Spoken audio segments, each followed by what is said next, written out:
You know, I can really tell you about trains. I was never knocked out.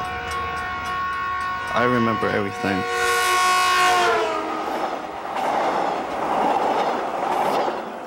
I mean, how many times have you seen the good guy get away by dropping down on the track bed? He lets the train run over him. He escapes, no scratch, no problem. They said, where are you? And I told them where I was, and at that moment I didn't even let him talk, and I screamed, "Where's my son?"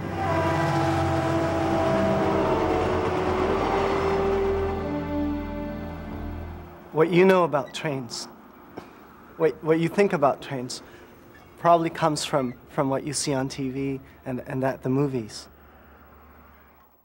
My friend's dad works for the railroad, and when we were younger, he would tell us stories, right?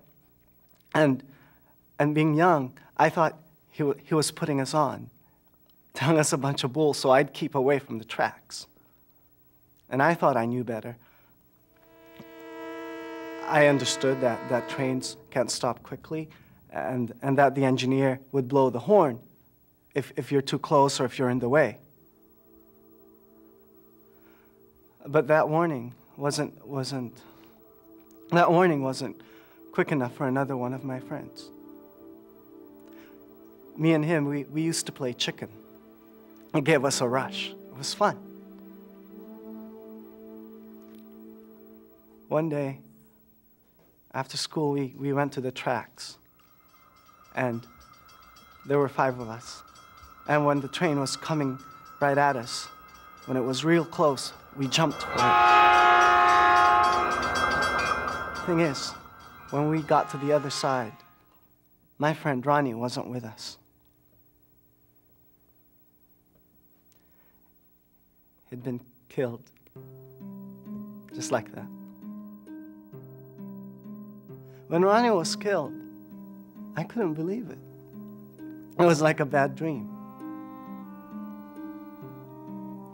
I mean, to this day, I can't forget seeing him there, dead on the ground, you know? And if I can live that moment over again, I would. And I wouldn't play chicken,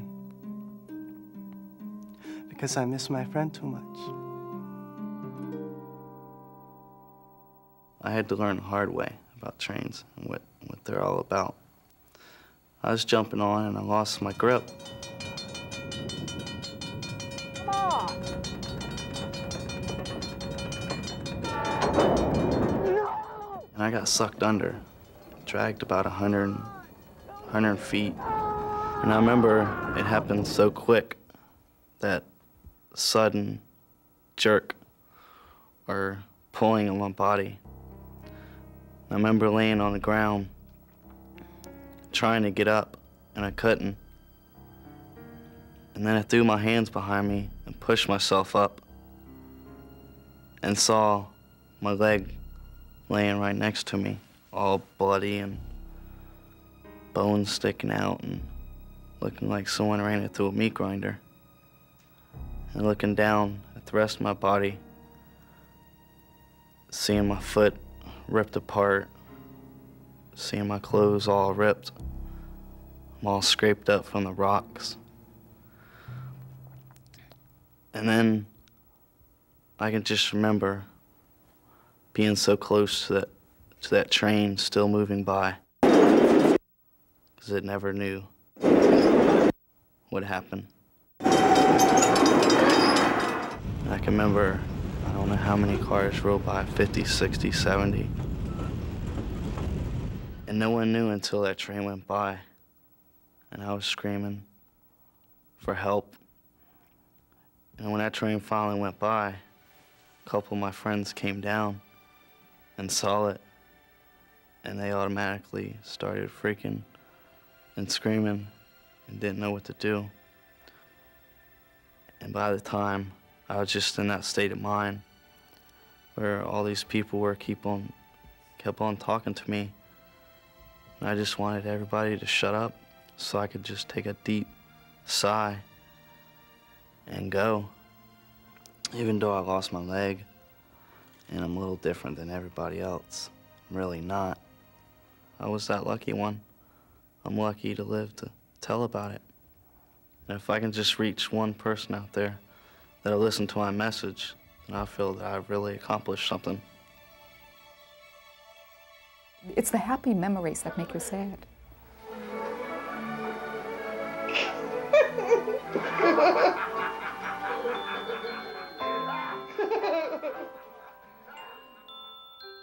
We were driving in the car and we were holding hands because we always held hands. But there was something about that morning, he was very quiet.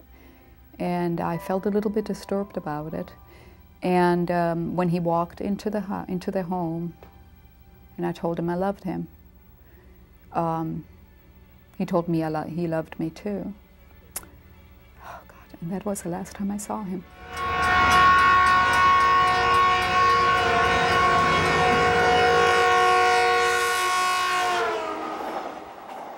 And he was hit in the back of the head and thrown 70 feet. So, you know, that's a tough image to live with too.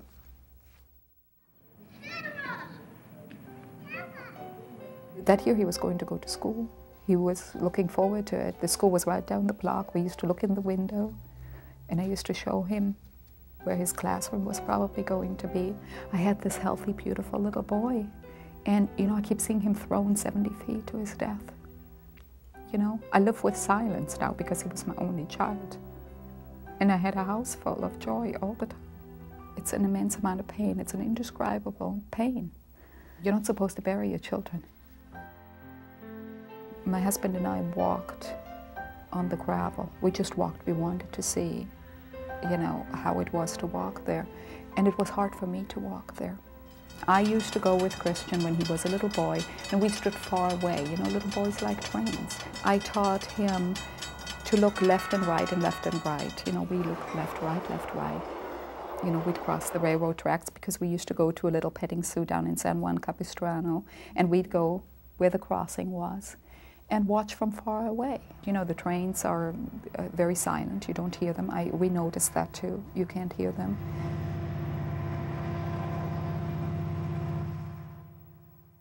There are deaths through sickness. There are deaths through, you know, car accidents. This death didn't have to happen.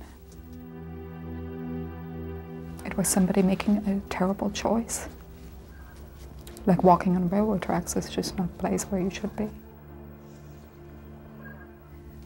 So it is a totally senseless death.